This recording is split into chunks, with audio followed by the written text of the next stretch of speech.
Bien, ahora sí, ¿no?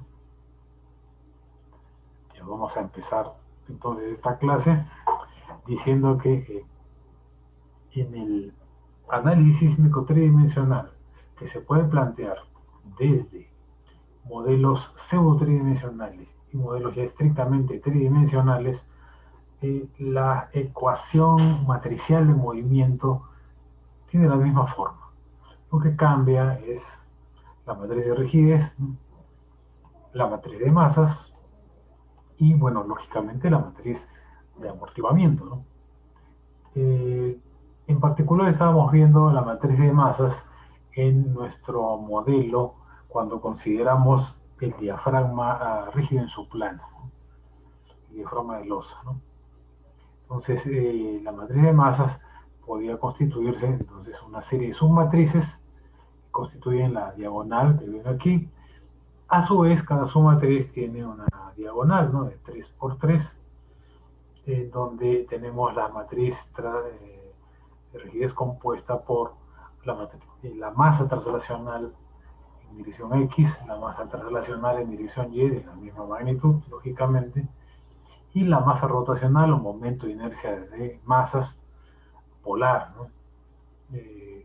Para referirnos a la propiedad de inercia, a la rotación, ¿no?, en el, alrededor del eje, ¿no?, del diafragma, ¿no? Bueno, el momento de inercia polar centroidal se puede calcular de diversas maneras. Para formas rectangulares hay una expresión conocida, ¿no?, la masa por el radio de giro al cuadrado en general, y para formas no tan regulares, pues hay que hacer alguna operación, ¿cierto?, que es pues bastante conocida desde las clases de estática, ¿no? Decíamos que las ecuaciones de equilibrio dinámico tienen la misma forma matricial. Ok, la matriz de masas tiene su forma, la matriz de rigidez también. La matriz de amortiguamiento pues suele hacerse el uso de lo que llaman el amortiguamiento proporcional, ¿no?, para hacer esta matriz de rigidez una combinación, digamos, de la matriz de masas más la matriz de rigidez, para hacer que esa matriz de amortiguamiento cumpla las mismas propiedades de ortogonalidad, ¿no?, que tienen la matriz M y la matriz K. Y luego en el otro lado de la ecuación matricial tenemos la misma forma, pero este vector 1 ya no es un vector de solo elementos unitarios, ¿no? Ese 1, ese vector 1, nos revela la dirección del sismo. Ya habíamos explicado que ese vector 1 tiene valores unitarios en aquellos grados de libertad, ¿no?, paralelos a la dirección del sismo. Por eso este 1 sub x que ven aquí, para representar el vector 1 que utilizaremos para un sismo en dirección x, según este esquema, ¿no?, tiene valores unitarios en los grados de libertad U sub 0,1 y U sub 0,2 del piso 1 y el piso 2, ¿no?, desplazamientos paralelos a la dirección x, ¿no?, mientras que este otro vector 1 sub y que utilizaremos para el análisis, ¿no?, en dirección y, tiene elementos unitarios en los grados de libertad, digamos, paralelos a y, o sea, b sub 0,1 y b sub 0,2 para esta estructura de dos pisos, ¿no? Bueno, no podría decir 1 sub teta, ¿no?, para trabajar con la dirección rotacional del sismo. Bueno, no tenemos esa información todavía disponible, pero eventualmente se emplea en forma numérica. Ya deben haber visto, ¿no?, en el análisis dinámico y las salidas de resultados del programa que están usando, que también hay un cálculo de los factores de participación, porque estos factores de participación se calculan precisamente con los vectores 1. Hay un factor de participación para lo que diríamos un análisis en dirección de la rotación, ¿no?, en dirección teta. Bueno, eso se calcula automáticamente. Y ese vector 1 sub teta tendría valores unitarios en los grados de libertad teta sub 0,1 y teta sub 0,2.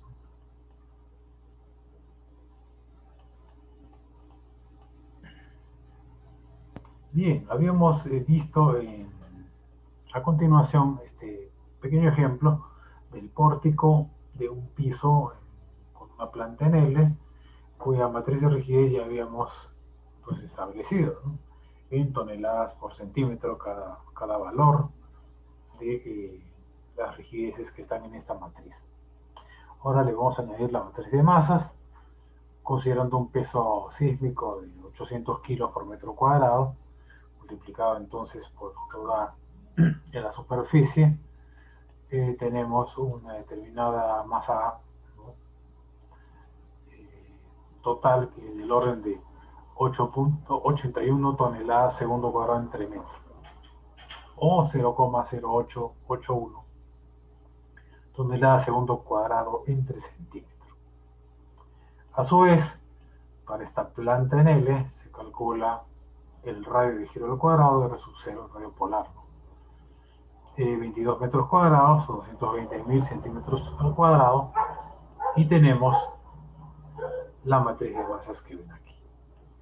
Bueno, resolviendo el problema de valores característicos, tenemos las frecuencias, ya saben, la frecuencia fundamental es la menor de todas, y también los periodos, ¿no? El periodo fundamental y el periodo mayor. Y vean entre el periodo del modo 1 y el periodo del modo 2, la cercanía, ¿no? Entre las magnitudes de esos periodos. Cosa que seguramente han visto algunos, ¿no? Ya en sus análisis dinámicos para sus edificios de 6 pisos. Bueno, también se representan los vectores formas de vibración, los x1, x2 y x3. Habíamos hecho una interpretación de estos valores, ¿no? En cada vector, para notar que el modo 1 correspondería a un modo traslacional, pero en diagonal, ¿no? En diagonal a menos 45 grados, con una cierta componente rotacional. El modo 2, como este vector, pues habíamos interpretado que el modo de vibrar de ese segundo modo de vibración es un modo puramente translacional, pero a 45 grados. No paralelo a X ni paralelo a Y, sino paralelo a un eje a 45 grados de esos dos ejes del sistema de coordenadas. Y el modo tercero, habíamos distinguido que pues, representa sobre todo un movimiento rotacional en planta con una cierta componente traslacional en menos 45 grados. Los factores de participación estática también fueron calculados. Para el análisis sísmico en X se calculan los factores del modo 1, del modo 2 y del modo 3. Y bueno, en el modo 2 sucede que tiene, ¿no?, el mayor valor, ¿no?, absoluto de la participación estática, pero bien cerca del factor de participación del modo 1. Para el sismo en Y, análogamente, en valor absoluto los valores de los factores de participación estática son semejantes, ¿no? Son iguales en valor absoluto, ¿no?, pero en signo diferente. Bien, vamos a ver entonces el caso sísmico. Claro que este caso, lo he dejado a propósito así, corresponde al uso de la norma anterior, ¿no?, la norma anterior a la vigente. Entonces, aquí me van a ayudar en pues hacer las correcciones, ¿no?, que sean necesarias. El factor Z, esto corresponde a la zona de mayor sismicidad, o sea que actualmente sería Z igual a 0.45. El factor de uso, ¿no?, de edificación común, eso se mantiene. El factor de suelo también es el suelo tipo S1, suelo muy rígido, también, este sobre también no ha cambiado. Y R sí cambia. Y además es algo que ustedes pueden establecer, ¿no? ¿Qué R deberíamos emplear allí?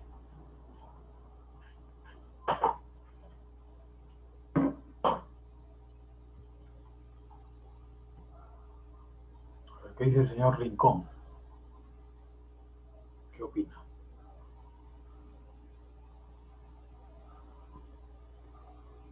Un R7, ingeniero. R igual a 7. Es lo que usted plantea. El señor Donaires,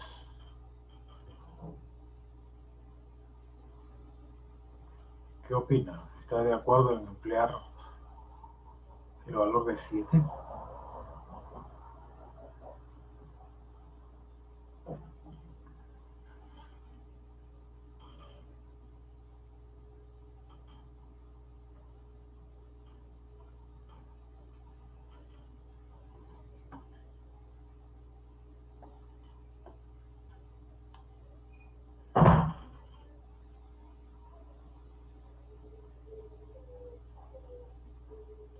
Fíjense, recordemos aquí la planta, ¿no? Y recordemos que está formada esta estructura por columnas y vigas, ¿no? De concreto armado. Entonces R sub 0 aquí es igual.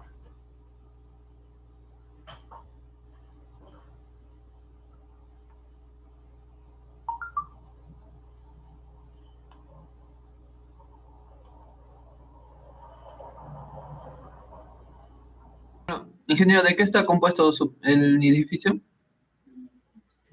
Lo habíamos visto, ¿no? En detalle en una clase anterior, pero es una estructura a base de columnas y vigas de concreto armado.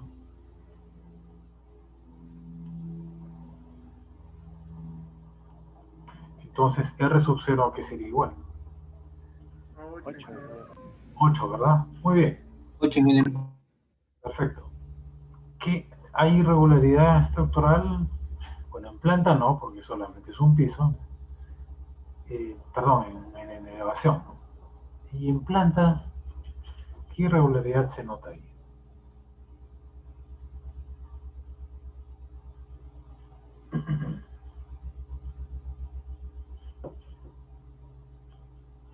Esquinas entrantes, ingeniero. Exacto, esquina entrante. Por lo tanto, 5,9. el de irregularidad es 0.9. Muy bien, no hay otra, ¿no? No hay otra de momento no identificada. Entonces acá vamos a regresar y entonces diremos, ok, R es igual a R sub 0, que es 8, ¿no? Por, bueno, I sub A, el factor de irregularidad en altura, bueno, es 1, no hay irregularidad en altura, y el factor de irregularidad en planta, que es 0.9 por la esquina entrante. Por lo tanto, aquí R ahora es 7.2, ¿no? Entonces fíjese cómo ha cambiado la cosa. Con el factor de zona sísmica, el factor de sismicidad, ¿no? Aumentó, bueno, hay una mayor amenaza sísmica, ya se ha considerado así en la norma vigente, pero el factor de reducción pues es un poco mayor, ¿no?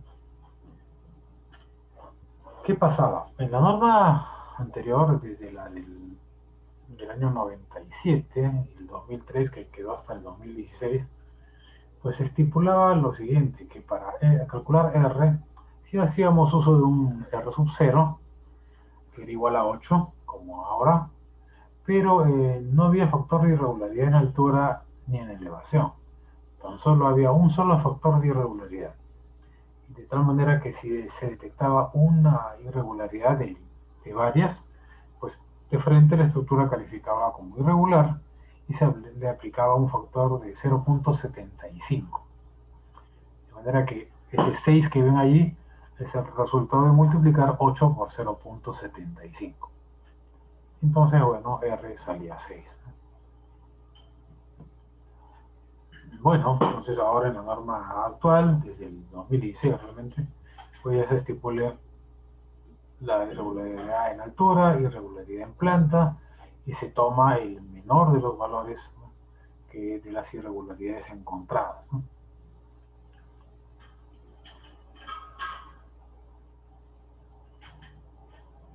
Bien, entonces eso va a tener implicancias en S sub A, ¿no es cierto? En los valores de aceleración espectral.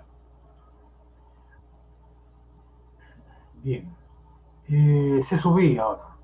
C sub I se mantiene, ¿no?, en 2.5, porque T sub P es 0.4 y los periodos, ¿no?, los periodos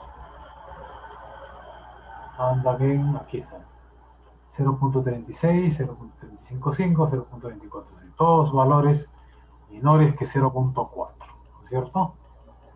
O sea, se mantiene C sub I igual a 2.5, ¿verdad? Por lo tanto, aquí sería igual S sub I para todos los tres modos. ¿Se lo pueden calcular, por favor? 0.156. Muy bien. 0.156 G.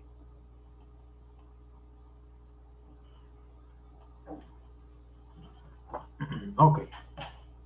Luego me tocaría, aquí, bueno, se está calculando las fuerzas. Y todo el juego de fuerzas, ¿no? Las tres componentes, porque habrá componente en X, en Y y la componente torsional, ¿no?, en planta. Y aquí hay que reemplazar, bueno, mejor borro esto.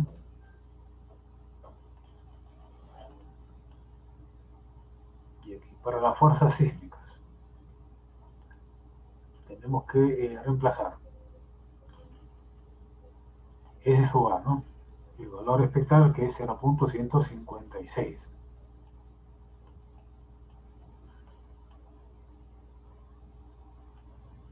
Ligeramente menor va a salir estas fuerzas sísmicas. El factor de participación no cambia, bueno, la materia de masas tampoco, X sub I tampoco, así que esto va a hacer que las fuerzas cambien ligeramente, sean ligeramente menores. Lo mismo con las fuerzas máximas asociadas al modo 2, ¿no?, y con el modo 3 también, ¿no?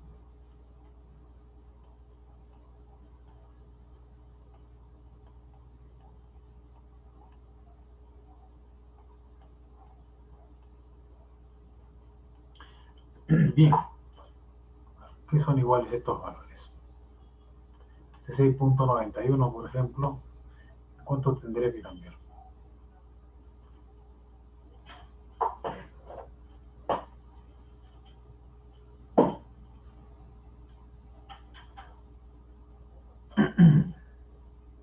$6.45, ingeniero. Tendríamos 6.45 toneladas, ¿no? Aquí, bueno, menos 6.45.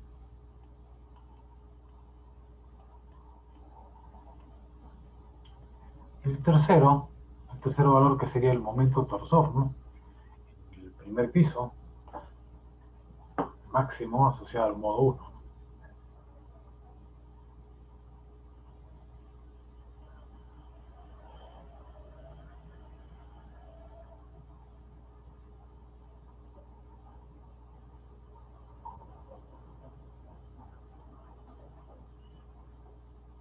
$880.2. 880.2.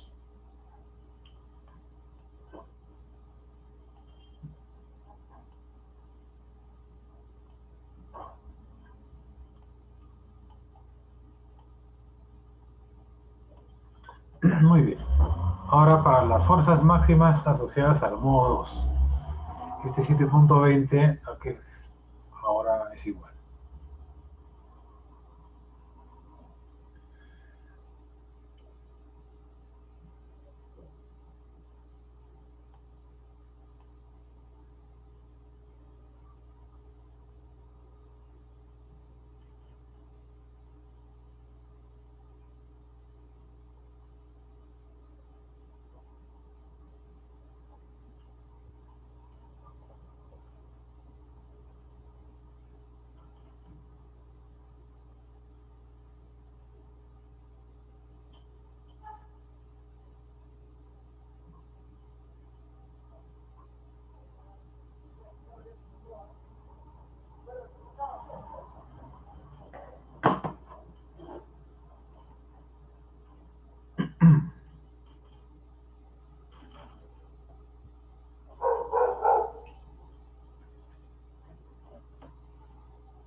A ver, 674, ¿no?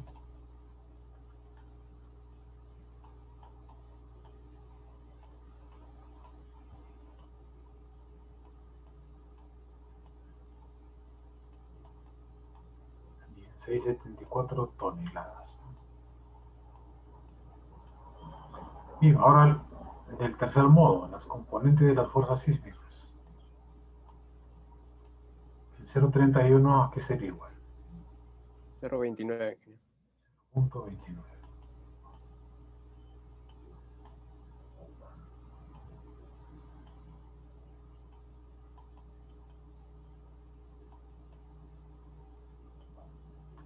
Y el menos 972.4, ¿con qué se reemplazaría?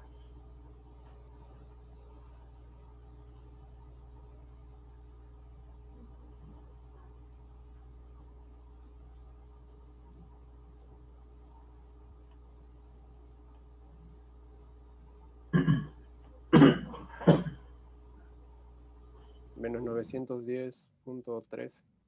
910.3, muy bien.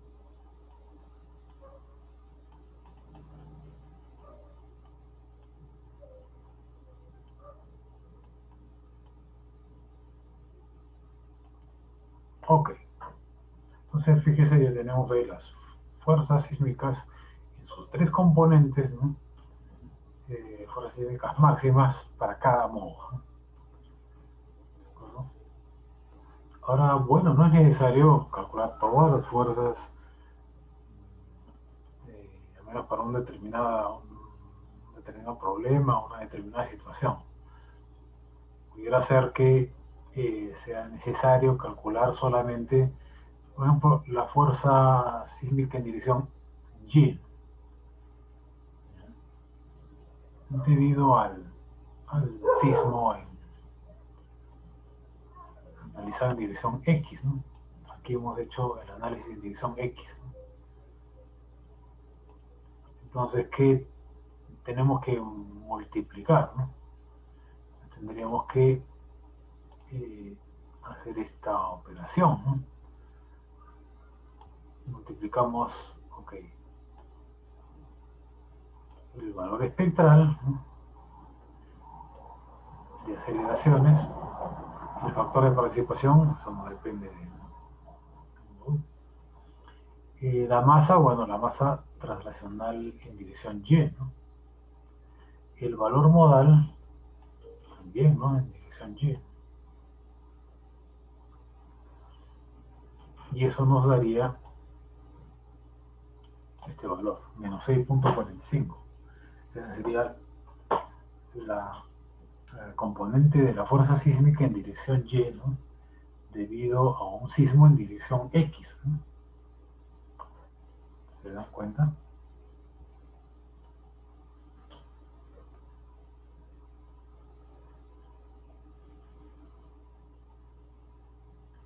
Si lo que quisiéramos saber, ¿no?, fuese el momento torsor, ¿no?, máximo debido al modo 2, ¿no?, para un análisis en dirección X, entonces tendríamos que hacer para el modo 2, ¿no?, el valor espectral, ¿no?, de aceleraciones para el modo 2, el factor de participación estática del modo 2, ¿no?, para el análisis en dirección X, ¿no? Luego la masa, bueno, la masa traslacional, ¿no?, perdón, hemos hablado del momento torsor, ¿no? Tendríamos que tener la masa rotacional, ¿no?, y el valor modal, ¿no?, que es 0. Bueno, finalmente sería 0 el valor, ¿no? No hay momento torsor máximo, ¿no?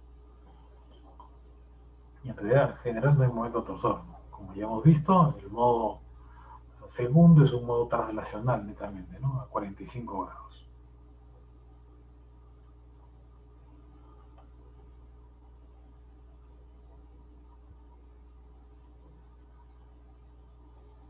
En cambio, el momento torsor máximo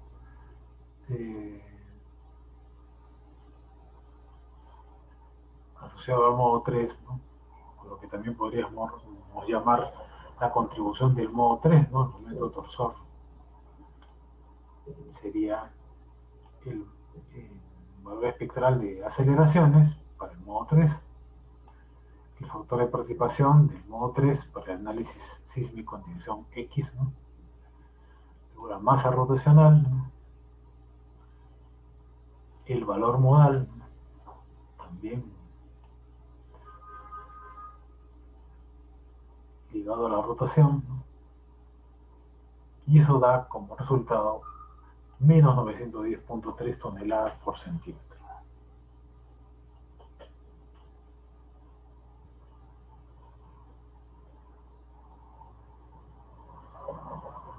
¿No?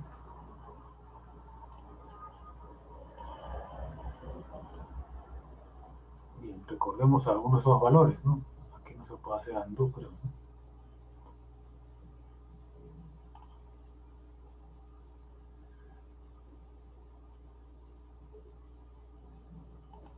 así se puede. Bien. Veamos, el cortante en la base. Siguiente punto que está aquí. Usando la combinación modal de la norma. Y aquí vemos, por ejemplo, la componente en X, ¿no? Del cortante en la base.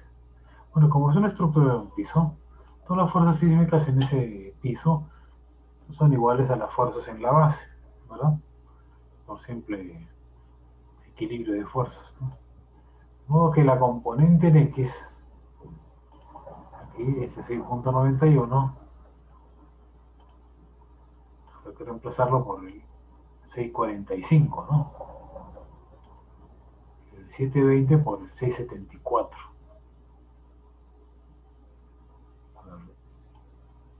Vamos a borrar algunas cositas aquí.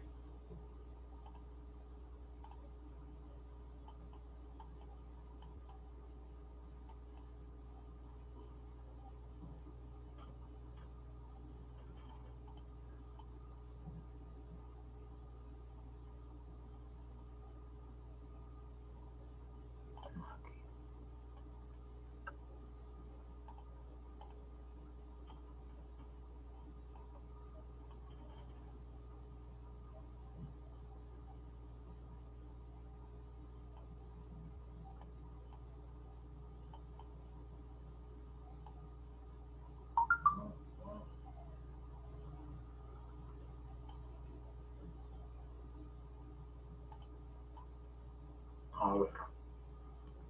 Entonces, para la componente en X, es decir, el cortante máximo para el modo 1 ya no es 6.91, es 6.45, ¿no?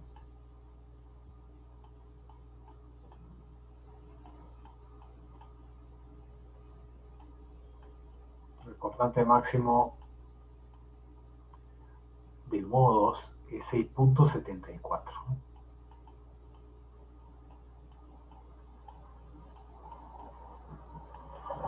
Y el cortante máximo del modo 3 es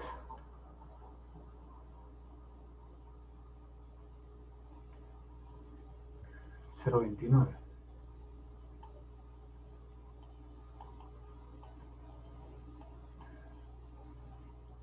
Con eso, ¿cuánto sale el cortante máximo en la componente, ¿no? En X, ¿no?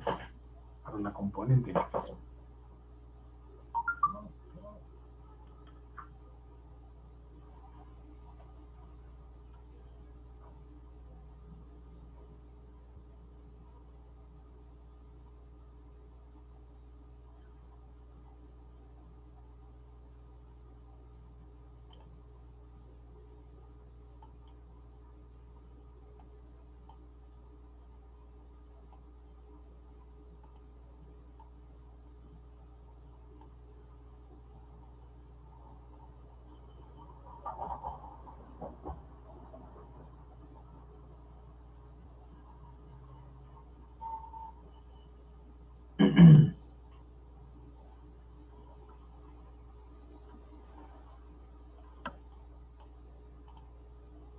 A ver, 10.37 le sale a Villaforte.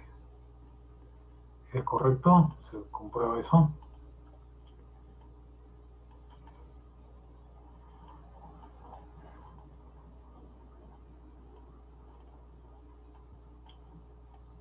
Bien. A Armando Villaforte le sale 10.37 toneladas. ¿Se verifica? Si es que es así, bueno, el cortante en Y es igual, ¿no? El valor absoluto del cortante en X, dada la igualdad de las componentes, ¿no? Y bueno, entonces el cortante máximo en la base en dirección Y es también 10.37 toneladas, ¿no?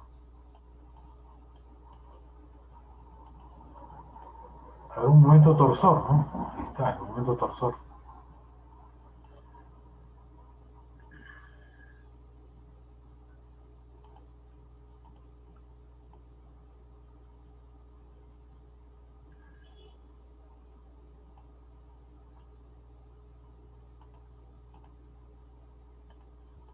Para el momento torsor en la planta, lo que ahora tenemos es y en toneladas metros, ¿no?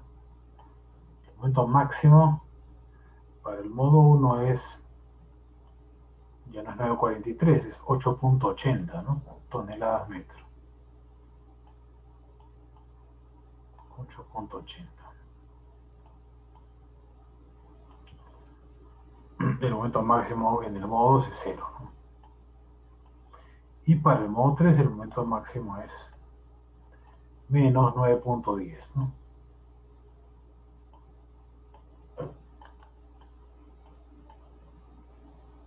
Toneladas metro. Y con el criterio de combinación de la norma peruana, que sería el momento torsor máximo.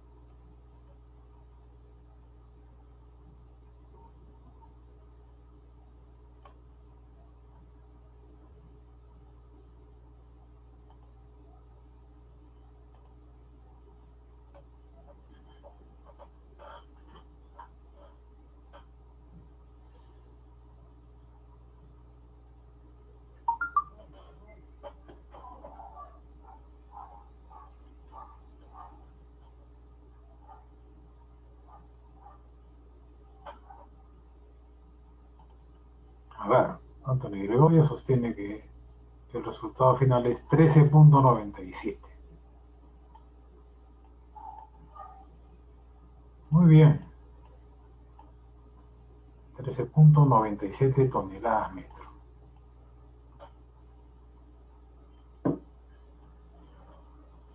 Bien, ha bajado, ¿no? Casi una tonelada metro respecto de la norma anterior. Bueno, en algunos casos baja, en otros sube, ¿no? Así que no hay una regla única, ¿no?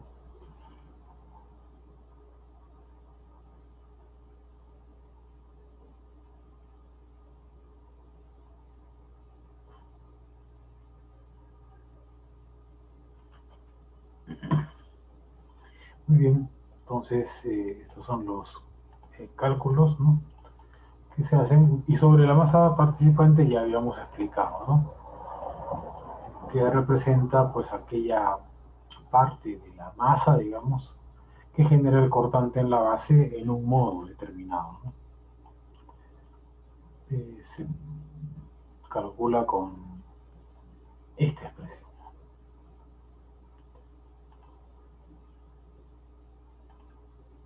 Esta es la expresión para calcular la masa participante, ¿no? Cuando se trabaja con modo de vibración, pues no normalizado respecto a la matriz de masas, ¿no?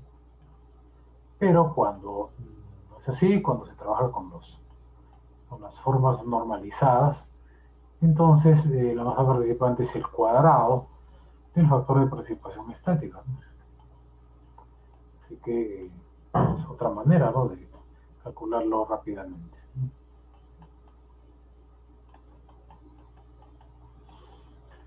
Muy bien, entonces esto es lo que corresponde a esta parte, y quería más bien presentarles otra aplicación, ¿no?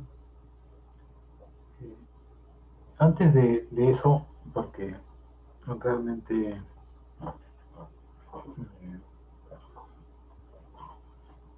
quisiera comentar un par de asuntos. En realidad, bueno, dediqué estos primeros minutos a completar el tema que teníamos pendiente del martes. Y bueno, ya sabemos lo que ha sucedido lamentablemente con uno de sus compañeros, el señor John Montañez, ¿no?, que bueno, resultó víctima de esta enfermedad, de esta pandemia que está asolando a numerosas familias en el Perú y en todo el mundo, ¿no? Es necesario, pues, seguir realmente cuidándonos, que cuidándonos cuidaremos a nuestras familias, ¿no?, y nos cuidaremos todos, ¿no?, como sociedad. Ahora esta variante del virus pues, está afectando a gente de menos edad, ¿no? Ya desde enero, ¿no?, estamos viendo cómo diferentes amigos, conocidos, en mayor número, ¿no?, están siendo contagiados, ¿no? Realmente es algo muy, muy penoso tener que sobrellevar esto, y pues, solo queda pues elevar una oración, ¿no?, por su descanso, y también pedir por su familia, ¿no?, que tenga la fortaleza para sobrellevar este momento muy, muy, muy difícil. Eh,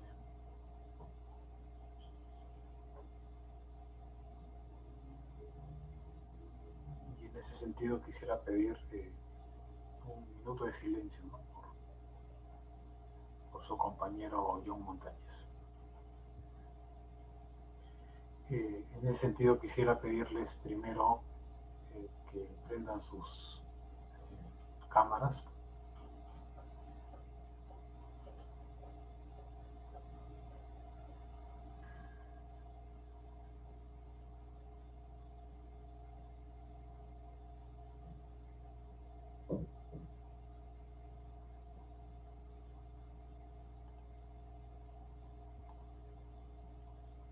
Y bueno, vamos a hacer un minuto de silencio por su compañero.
Muchas gracias.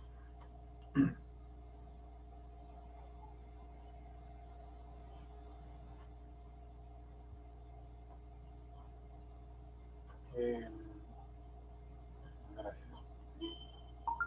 En- bueno, estaba pendiente también a raíz de la clase suspendida del jueves, coordinar sobre una fecha para la clase de recuperación.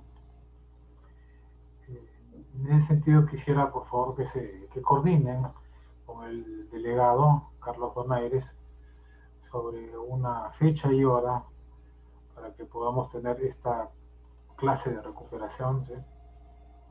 Pueda también gestionar ante estadística para que puedan pues, tener el espacio. Creo que tienen que activar, ¿no? Una clase de recuperación en el sistema de ONCE, ¿no? En principio estaba pensando el sábado, como creo que alguna vez ya lo hicimos, el sábado a las 6, ¿no? Entonces, ¿cómo lo ve Carlos? Sí, profesor. Voy a hacerle la consulta a mis compañeros para que sea esa hora. Yo le escribo cualquier cosa, ¿no? Si hay alguna otra propuesta, pero probablemente esa sea la hora de la recuperación. Ok. Pronto, por favor, para ya hacer la comunicación ahora.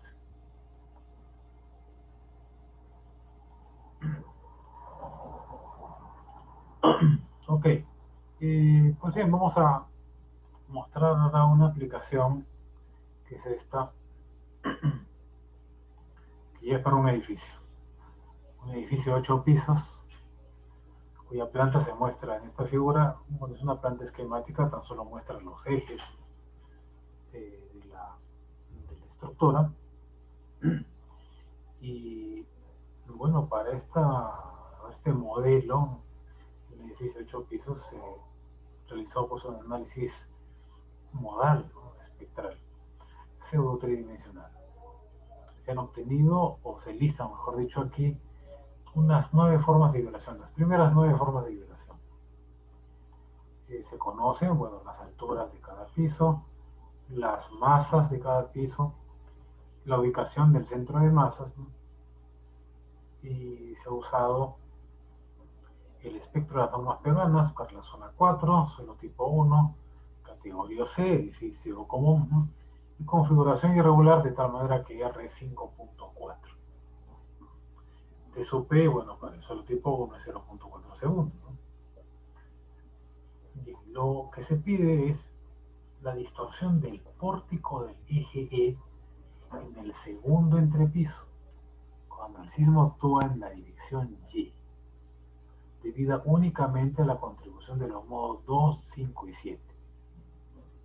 Y bueno, usando los requisitos de la norma, comparar con el máximo permitido, la máxima distorsión permitida, ¿no?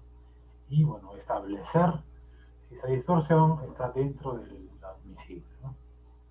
Las unidades, bueno, donde corresponde están dadas en metros, segundos y toneladas. Entonces, nótese allí que el primer entrepiso, bueno, es de 3.63 metros, los otros entrepisos son de 2.80 y el último piso pues tiene una altura de entrepiso de 2.35. Aquí está X sub 0 y Y sub 0, son las coordenadas de los centros de masa de cada piso. Aquí está la masa de cada piso y J sub M es la masa rotacional, ¿no? Polar de cada piso.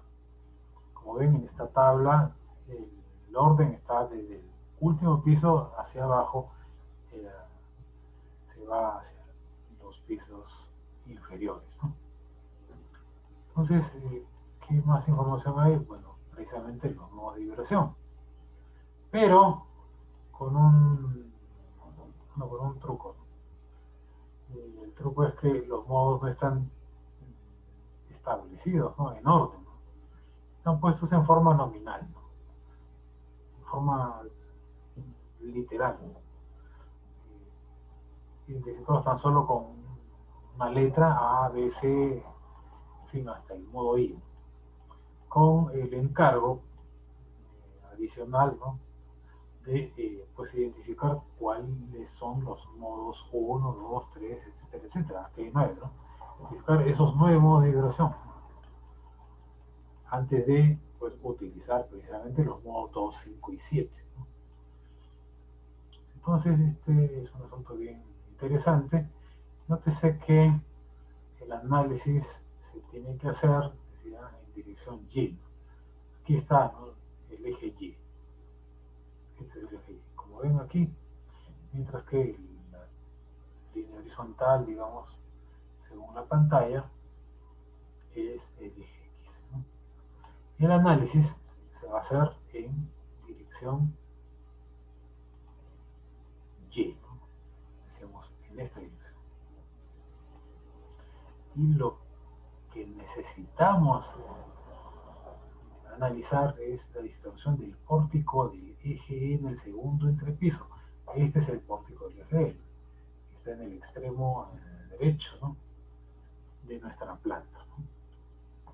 Entonces vamos a determinar la distorsión del pórtico del eje en el segundo entrepiso. Distorsión, o sea, ¿qué quiere decir eso? Esta distorsión del pórtico en el segundo entrepiso, vamos a ponerlo así, es,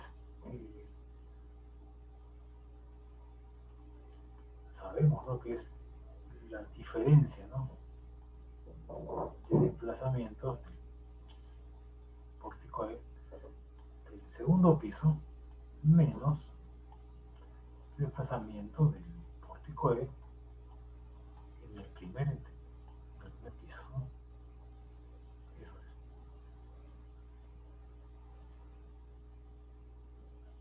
Claro, lo que hay que hacer primero es calcular esas distorsiones para cada modo, ¿no? Para cada modo.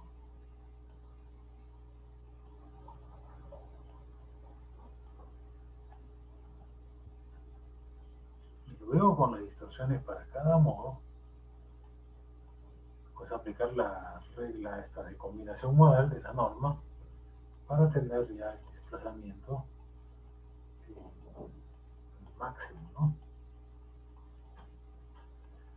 del pórtico en el segundo entrepiso.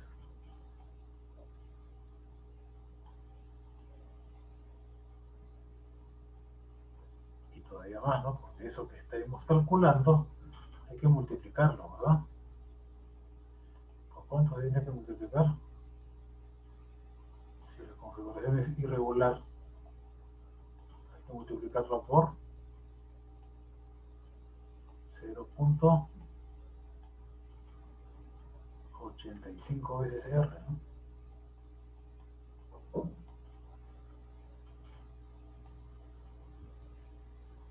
Y recién con eso ya tenemos la distorsión, digamos, inelástica, ¿no?, que ya podemos comparar con el máximo permitido en la norma.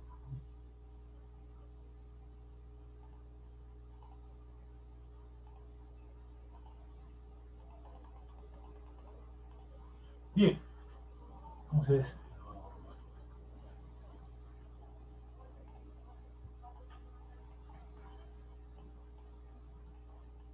primero lo primero, los modos de violación. La tabla que ven aquí contiene, como ven, 9 conjuntos, ¿no?, de información para cada modo. Y para cada modo, obsérvese que hay esta información.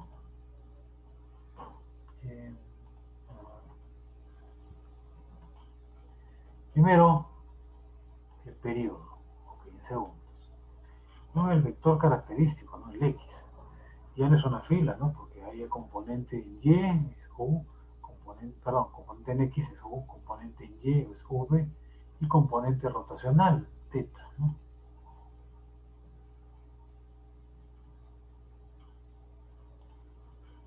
Bien, a ver, vamos a ver. Sí, sobre la precisión que me hace su compañero, efectivamente, la distorsión de entrepiso es desplazamiento relativo entre la altura de entrepiso. Entonces, lo que se ha calculado antes, se mostró el cálculo, fue el cálculo del desplazamiento relativo, ¿no?, del segundo entrepiso. la dividido entre la altura, será la distorsión. Muy bien. Entonces decíamos que para cada modo tenemos este conjunto de informaciones. El periodo, luego el vector característico, aunque ahora tiene tres componentes, ¿no? Las componentes paralelas a X, a Y y a la rotación, teta. Y el orden en que están toda esta información que estoy resaltando aquí, va del piso octavo, la primera fila, hasta el piso 1, que es la última fila. ¿De acuerdo? Y luego, otra información es los factores de participación. Y en particular, bueno, el primero de ellos es el factor de participación para el sismo en dirección X, ¿no? ¿De acuerdo? El segundo es el factor de participación para el sismo en dirección Y.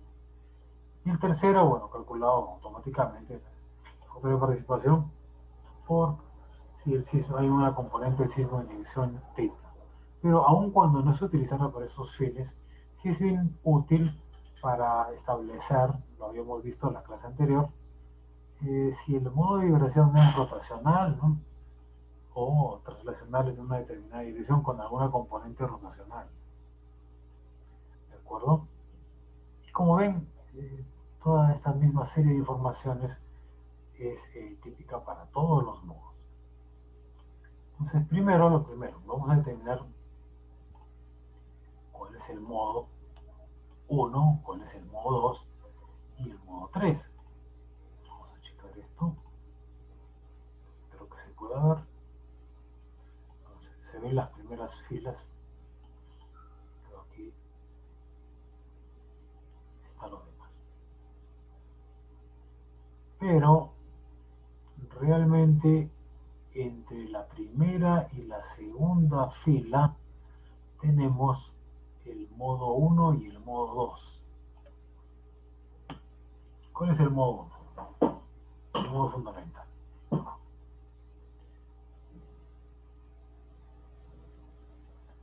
¿Y cuál es el modo 2?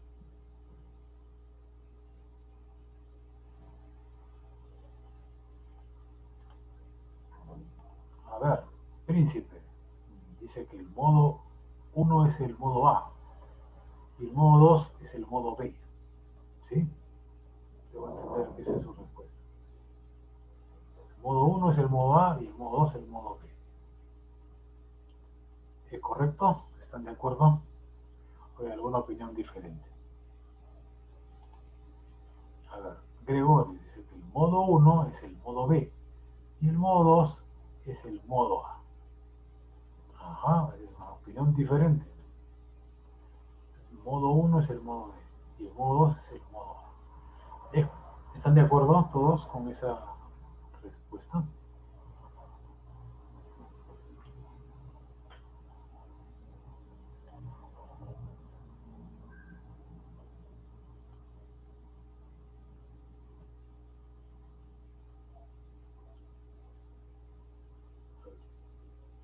Les adelanto un poco.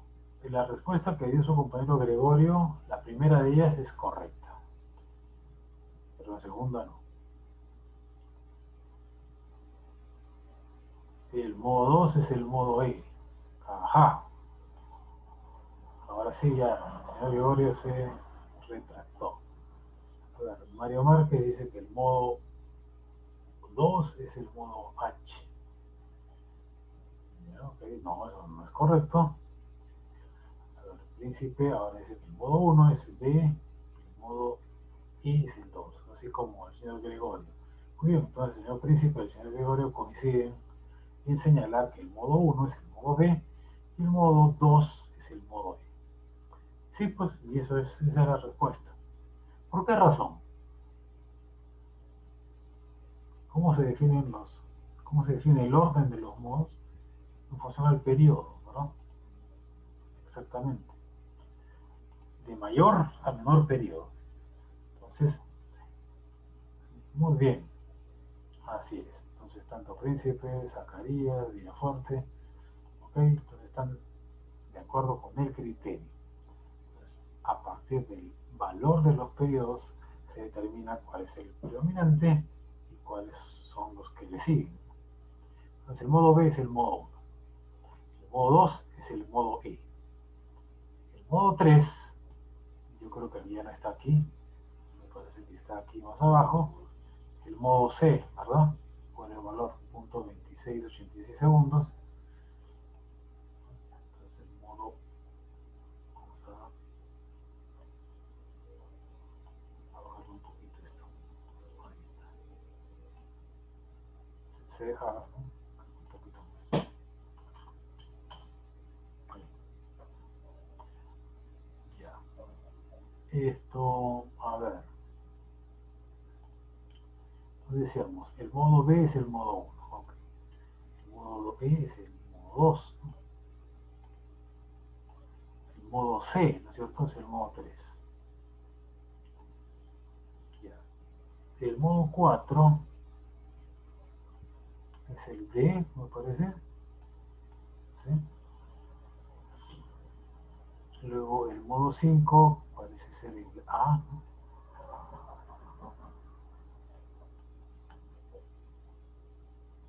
Luego el modo 6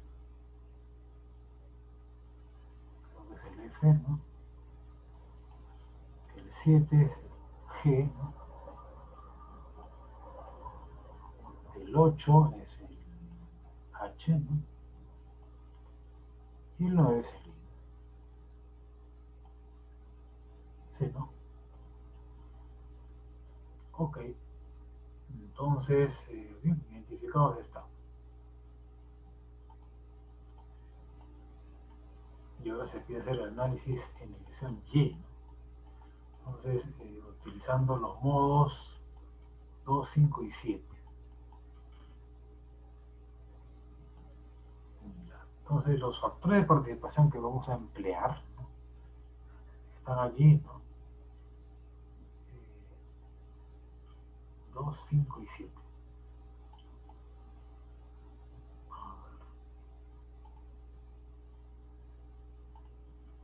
Para el modo 2 tendríamos este factor de participación, 10.407680, ¿no?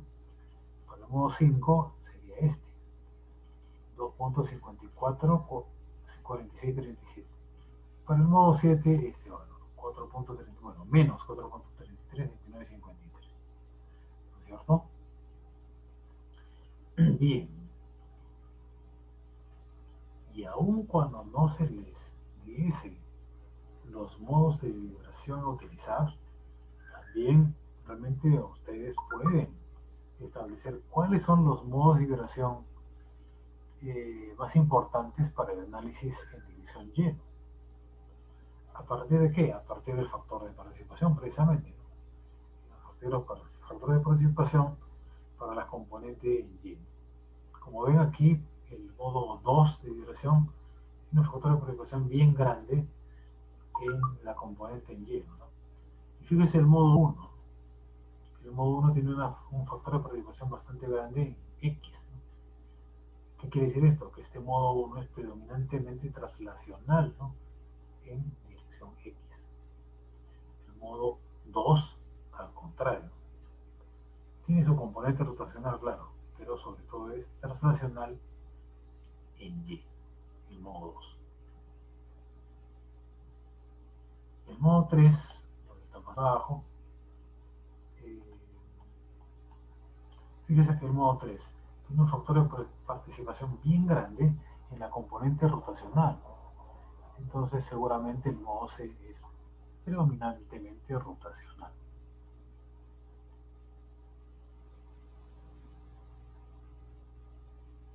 Y el modo 4, fíjese, es predominante, bueno, no predominantemente, pero sí es traslacional en X y con una componente rotacional muy importante. El modo 5, bueno, es importante traslacionalmente en Y, pero con una componente rotacional también, ¿no? Relevante. Pero más en Y que en X, claramente, ¿no? Estos factores de participación, en modo que están calculados allí con los... Por cierto, estos vectores característicos, estos números salen tan raros allí por que están normalizados respecto a la materia de masas, ¿no? no siempre va a ser así la información. Solo se los digo como una información adicional. Bueno, entonces tenemos aquí los factores de participación identificados para los modos 2, 5 y 7, y también hemos notado por qué razón, ¿no?, utilizamos esos modos de vibración. Ahora sigamos.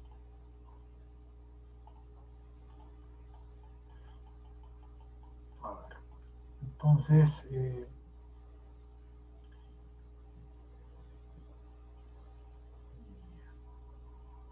ya identificamos los modos 2, 5 y 7. Hemos identificado los factores de participación. Cuando hicimos esa dirección Y, y ahora hay que calcular a S sub A, ¿no?, los valores espectrales, ¿no?, de aceleración.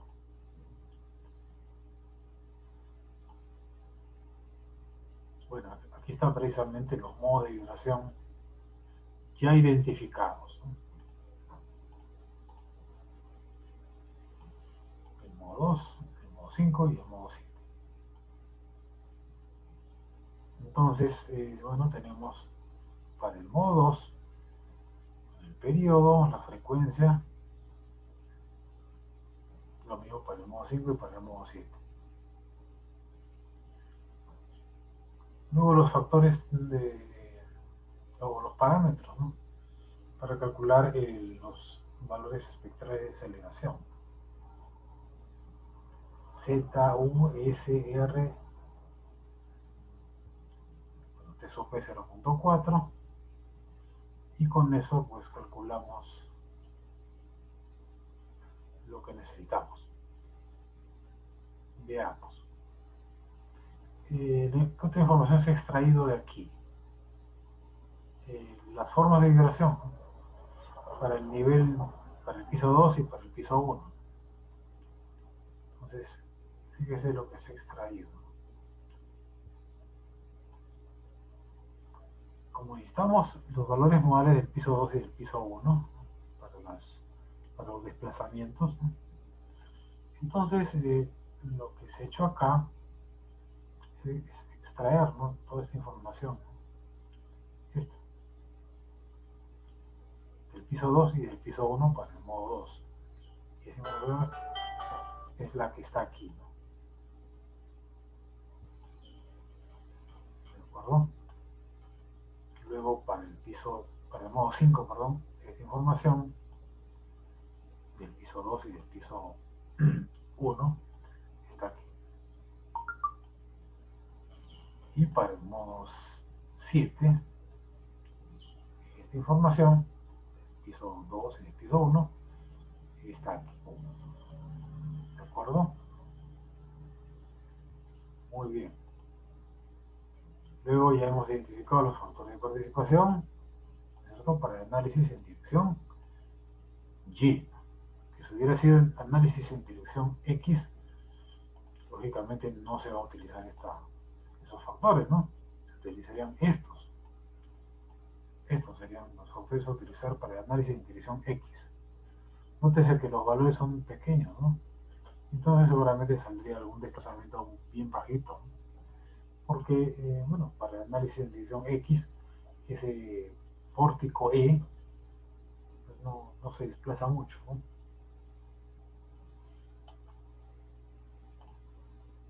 Bien.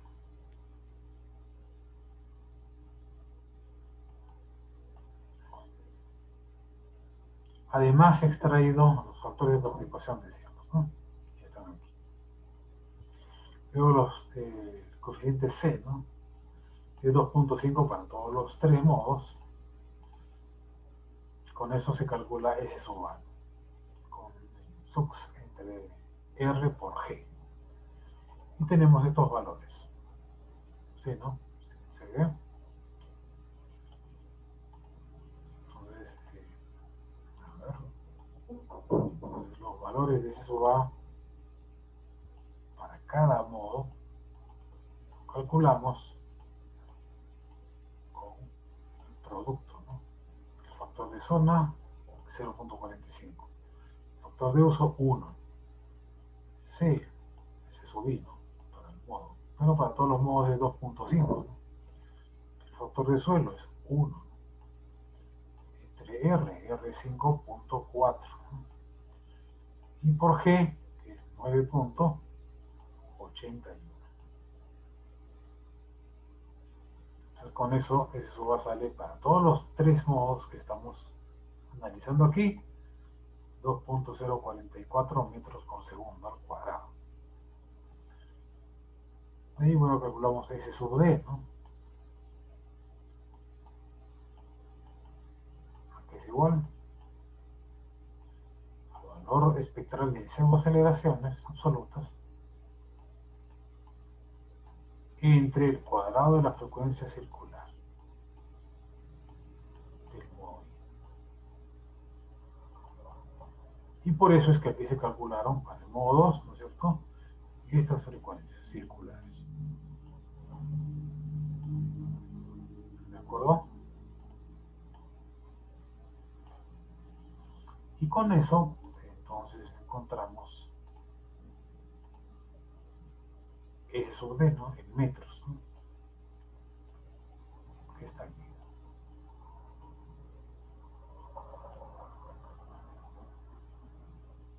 ¿De acuerdo? Bueno, sale por el momento valores relativamente pequeños, ¿no? Un poco más de 5 milímetros para el modo 2, ¿no?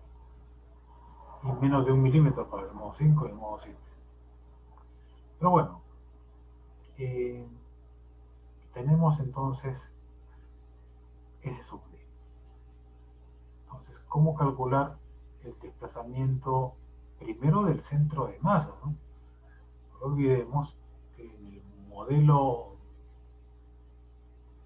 con diagrama rígido, primero, los grados de libertad globales son los desplazamientos del centro de masas. Entonces, estos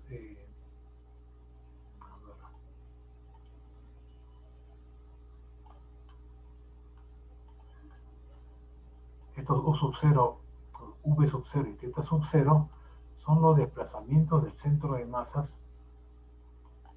máximos ligados al modo 2.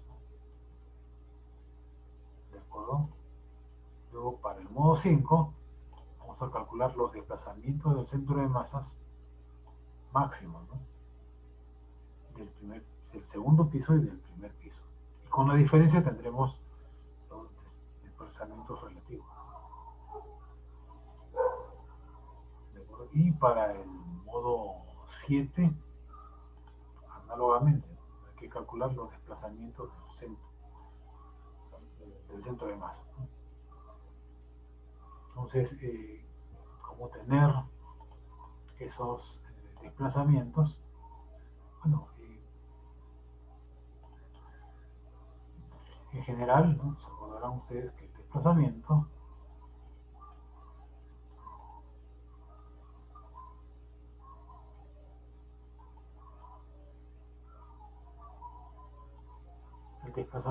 decíamos, el modo I es igual al valor espectral, ¿no? De desplazamientos relativos por el factor de participación estática, ¿no? Y por el valor modal, ¿no?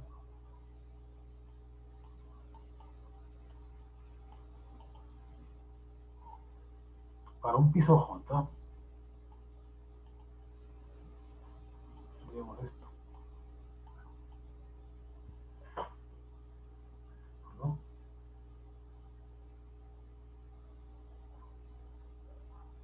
Bien, entonces, ¿se ve? Lo que estamos haciendo aquí para el cálculo de sub 0, V sub 0 y θ sub 0, es lo siguiente, vamos a hacer un cambio de variables, ¿no?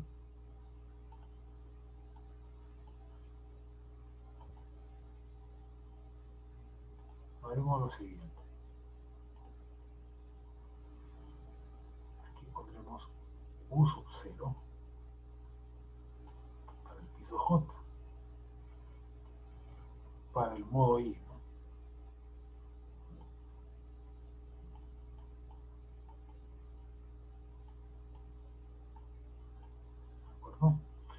es igual. S sub de I, ok, ya. Lo gamma I también se queda. Ahora este X precisamente es el valor modal, ¿no? Para el invertir los subíndices, para el piso J, para el modo I.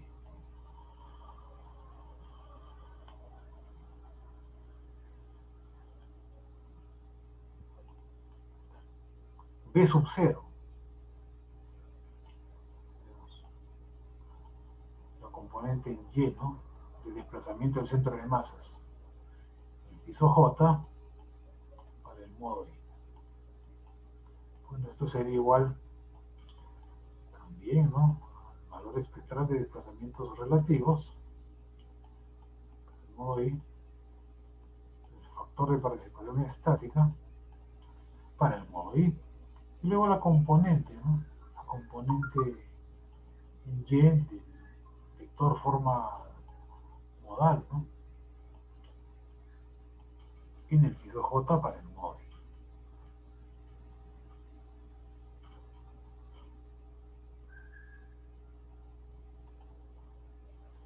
Y luego tenemos el giro, ¿no? Teta sub 0 para el piso J para el modo I. Igual al valor espectral de desplazamientos relativos por el factor de participación estática y por, bueno, el valor modal, ¿no?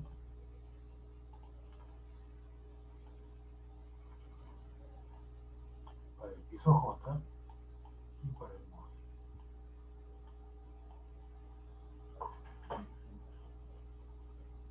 I. Es con esos valores que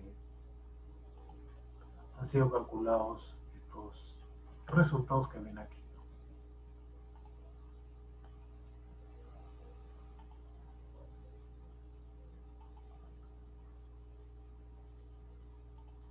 Entonces, estos resultados que ven aquí, que estoy remarcando con el rectángulo rojo, han sido calculados aplicando estas fórmulas.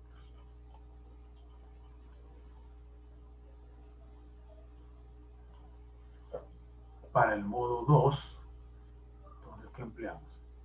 S sub D, que sería este valor, ¿no? Gamma I, este valor,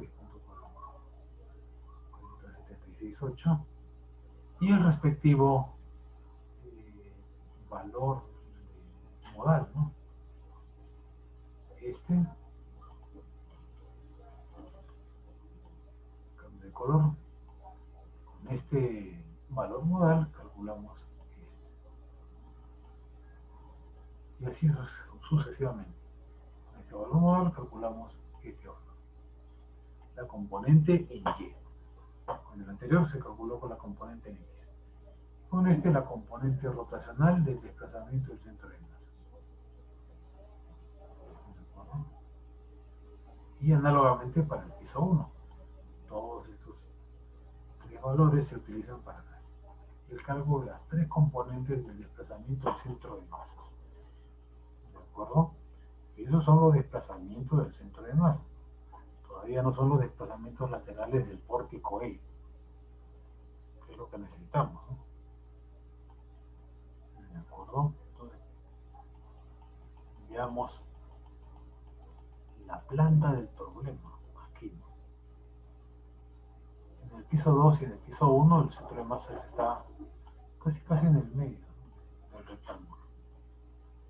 Entonces, nótese aquí que lo que se ha calculado es para el centro de masas el desplazamiento en X, el desplazamiento en Y el giro, ¿no? El giro del centro de masas. Con esos desplazamientos, lo que tenemos que hacer ahora es calcular el desplazamiento del pórtico. acuerdo? ¿Cómo calcular eso? También ya lo sabemos. ¿Se acuerdan?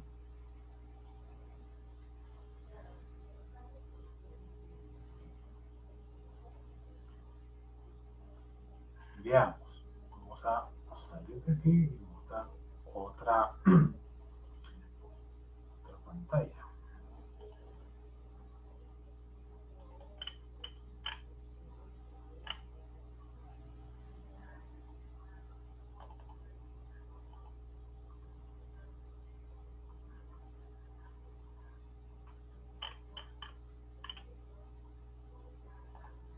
A ver, vamos a mostrar esta pantalla.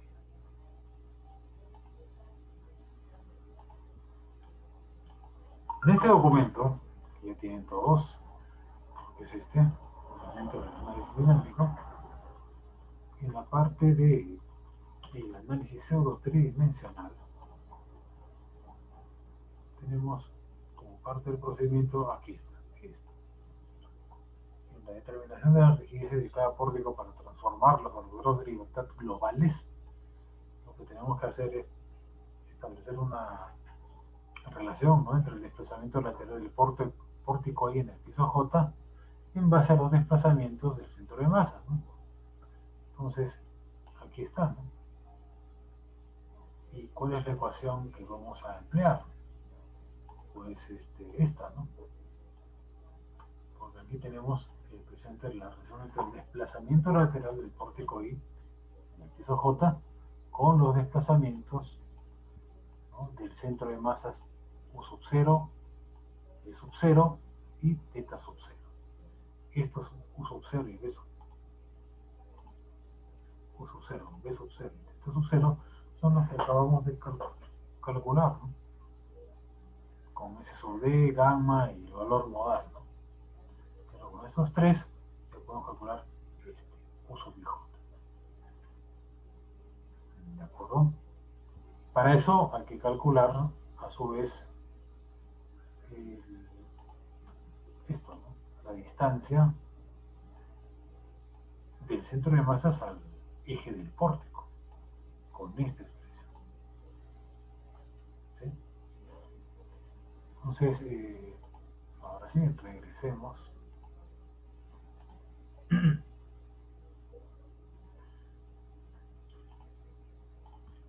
Regresemos al problema.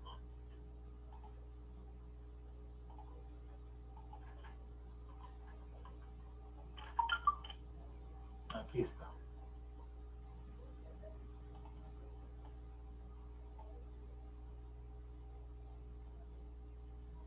Entonces lo que tenemos aquí ahora es ver lo siguiente. Para el modo 2, por ejemplo, tenemos este conjunto de valores, ¿no? Hay que calcular la distancia D para el eje E para cada piso del R que hemos visto en el documento anterior, es este D, ¿no?, la distancia del pórtico E con el eje E al centro de masa. Entonces, para eso, pues, vemos las coordenadas, ¿no?, de un punto del eje E. Este X sub E y Y sub E se establece fácilmente, ¿no? X sub E es 13 metros, Y sub E es 0. Como X sub 0 y Y sub 0 se conocen, las coordenadas del centro de masas, y el ángulo del eje E con respecto al eje X global es 90 grados, está aquí, se puede calcular D sub EJ, y es igual a 6.48 metros centímetros. Entonces este D sub E es el RIJ que veían en el esquema, ¿no?, del documento anterior. Entonces tenemos D sub E, ya podemos calcular entonces el desplazamiento, ¿no? En el piso 2, este es el desplazamiento del pórtico E, 1.12 por 10 a la menos 3 metros. Y en el piso 1 es 4.33 por 10 a la menos 4 metros. La diferencia entre las dos es este valor, 6.83 por 10 a la menos 4 metros. Este es el desplazamiento relativo, ¿no? El pórtico E en el segundo entrepiso. Para el modo 2. ¿De acuerdo? Para el modo 2. Para el modo 5 tenemos U sub 0, B sub 0 y teta sub 0 en este rectángulo dorado que estoy marcando aquí. D sub B es el mismo, no cambia nada, ¿no? Y de tal manera que los desplazamientos del piso 2 y del piso 1 están aquí remarcados en el rectángulo dorado. Para el piso 2 es 2.88 por 10 a la menos 5, fíjense que ya es casi insignificante. Para el piso 1 es 1.32 por 10 a la menos 5. La diferencia es 1.55 por 10 a la menos 5. ¿De acuerdo? Y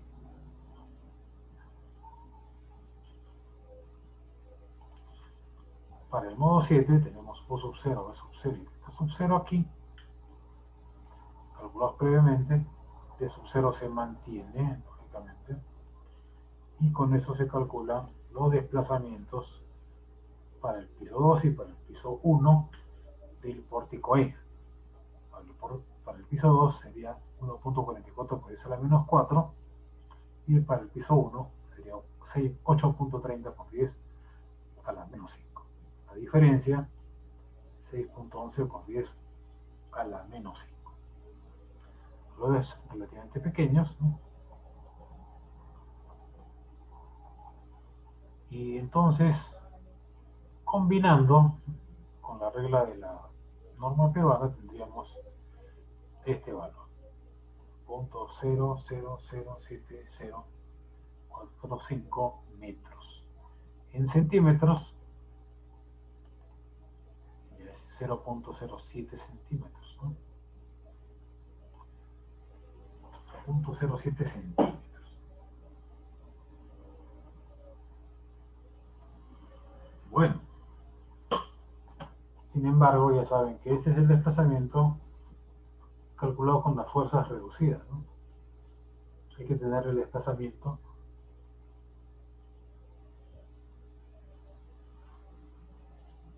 bueno, aquí se ha indicado como si fuera un desplazamiento real, pero digamos es un desplazamiento inelástico aproximado, ¿no? Multiplicando este valor, 0.07045 por 0.85 veces R, ¿no? R es 5.4, ¿no? Y bueno, resulta ser 0.32 centímetros. El desplazamiento real del pórtico E entre el piso 2. Dividiéndolo entre la altura de ese entrepiso segundo. ¿Cuánto es la altura a propósito? Eso está aquí. Altura de entrepiso 2.80 metros. 0.32.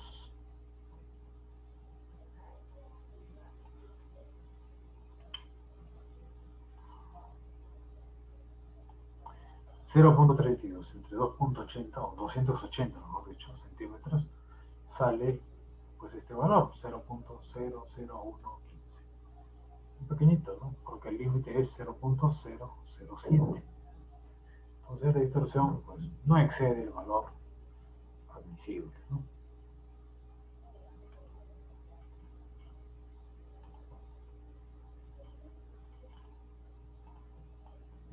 Entonces, bueno, lo dicho, en estos cálculos, el desplazamiento relativo real es 0.32 centímetros. La distorsión es 0.001, menor que 0.007. Entonces, en este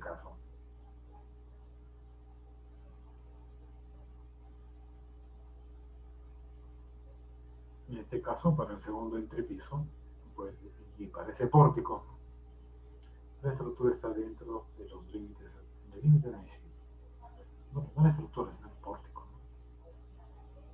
Y así, para los demás pórticos y todos los pisos, ¿no? Se tiene que hacer este cálculo y llegar pues a la conclusión que en todos los pisos la distorsión es menor que la admisible. Si fuese mayor en alguno de ellos, entonces la estructura no pasa. Entonces hay que cambiar alguna configuración, rigidizar por ahí algunos elementos, ¿no? No se trata tan solo de rigidizar en un eje, digamos, porque eso puede generar pues irregularidades en planta, ¿no? Torsiones en planta. Mucho ojo con eso.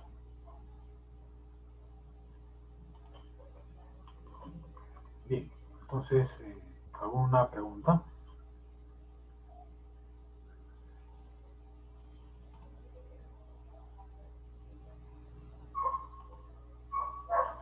Este problema, por cierto, está en el aula virtual, ¿no? Entonces, que lo pueden revisar o bajar eventualmente allí.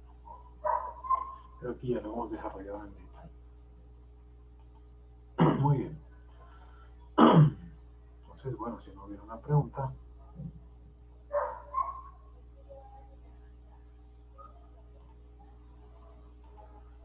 voy a pasar lista.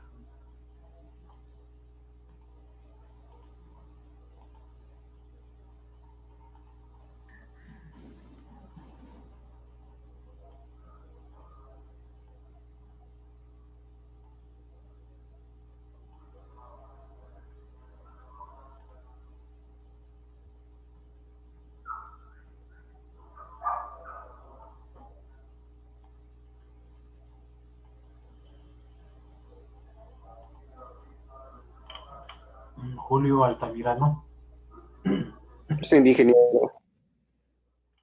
Ronaldo Calderón,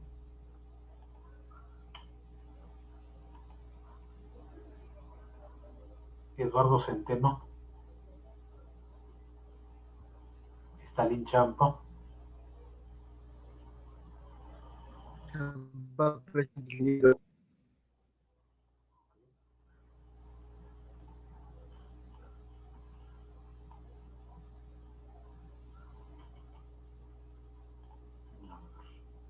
Martín Chucos,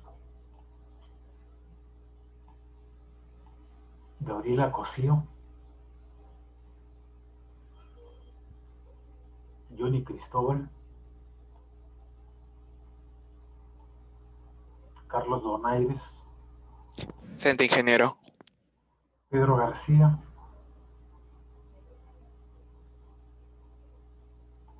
Ayrton González, Presente, ingeniero. Anthony Gregorio,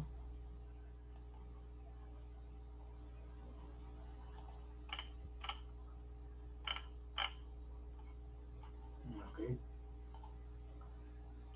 Hugo Guamán, Presente, ingeniero. Freddy Inche, Luis Lengua, José León, Gabriela Loarte, Jordi Machaca, Mario Márquez, Mario Márquez, presente, ingeniero. Piero Mendoza, Presente, ingeniero. Buenas tardes. Giancarlo Mesa,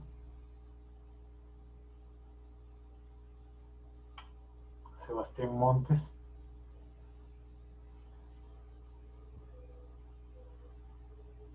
Renzo Montesa,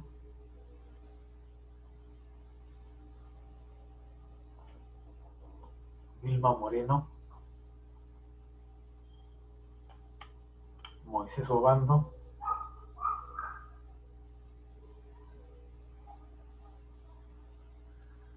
Rafael Ortega,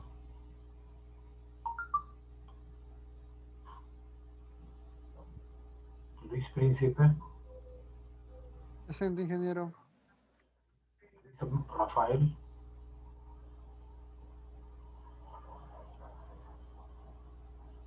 Alex Rincón, Presente, ingeniero.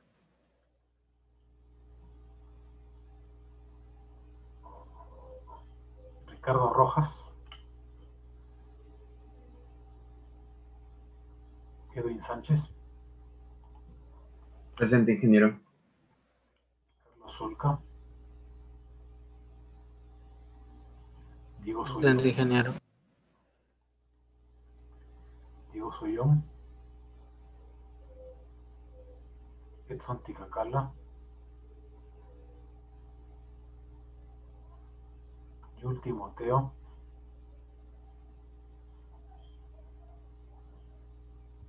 Jorge Trocones, Samir Vázquez,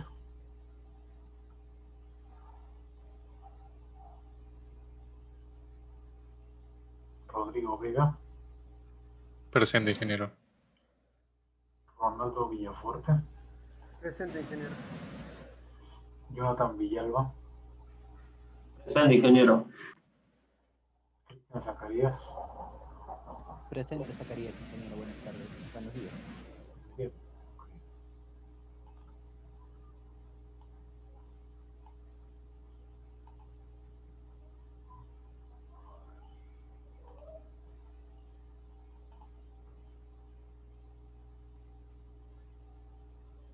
Ok. Bien, con esto entonces estamos terminando esta parte. Aquí está el presente.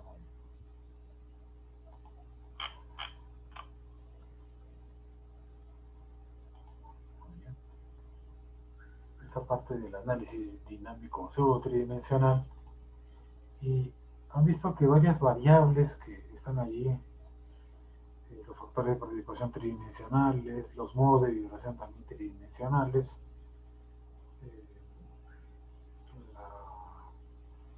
el uso, digamos, los factores de participación según el análisis en una dirección determinada, ¿no? para el sismo. Todo eso se emplea también, ¿no? En un análisis con modelos tridimensionales, como el que ustedes están haciendo en su trabajo. De hecho, ustedes pueden revisar, ¿no? La salida de resultados del análisis modal, ¿no? El análisis modal tridimensional, y verán, además de esa información que les he mostrado, inclusive algunas otras más, ¿no? La masa participante, por ejemplo, también se puede calcular, ¿no? Desde luego, y lo tienen también ahí como un dato más, ¿no? Y la masa participante acumulada, ¿no? Como para chequear que se llegue pues, a un 90% de la masa total, que es lo que como mínimo nos permite, ¿no? La norma para considerar un número de grados de libertad suficientemente importantes, ¿no? En la respuesta total. Entonces eso es una consideración, ¿no? que tomamos sobre todo cuando trabajamos con modelos de análisis que tienen, bueno, centenares o miles de grados de libertad. En el caso de ustedes, el modelo que están haciendo no va a ser así. Tiene un edificio de 6 pisos con el diafragma rígido, 6 por 3, 18 grados de libertad es lo que les tiene que salir. Lógicamente que ya si consideran que el diafragma es flexible y demás, pues ya el número de grados de libertad se les va a aumentar. Y si aún así todavía más no consideran las losas de piso y los muros, si es que los hay, con elementos de tipo shell, que le llaman, elementos planos, ¿no? Y los grados de libertad van a aumentar, ¿no? Y bueno, el análisis se volverá pues más no, tomará más tiempo, ¿no? Tomará más tiempo, y aún así para modelos de edificación pues el tiempo puede no ser muy grande, ¿no? Podría no haber mucha diferencia. En modelos de miles y centenares de miles de grados de libertad, pues sí hay mayor diferencia. Y si se hace un análisis no lineal, pues todavía más, ¿no? Pero es otra historia, ¿no? Y en lo que corresponde ahora, pues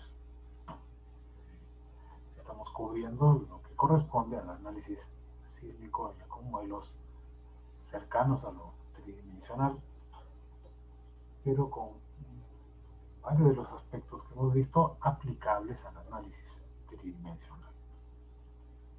Así que bueno, en las clases siguientes veremos otros aspectos del análisis de los efectos de los elementos no estructurales, ¿no? Y aspectos de configuración que serán importantes ya para pues, tener los criterios un poquito más sólidos en cuanto a la configuración estructural, que realmente es la primera fase del proyecto, ¿no? Una buena configuración pues, aligera varios problemas que pueden haber, ¿no? Mientras que una mala configuración estructural, pues el programa de análisis no lineal más sofisticado puede resolver, ¿no? Los problemas que pueden generarse de errores de configuración. Así que, bien, lo dejamos aquí por el momento y lo vemos el jueves. Entonces el delegado, Carlos Donaires, me avisa en el transcurso del día para confirmar la recuperación del sábado a las 6 de la tarde. Está bien, profesor. Gracias, que estén bien, cuídense mucho.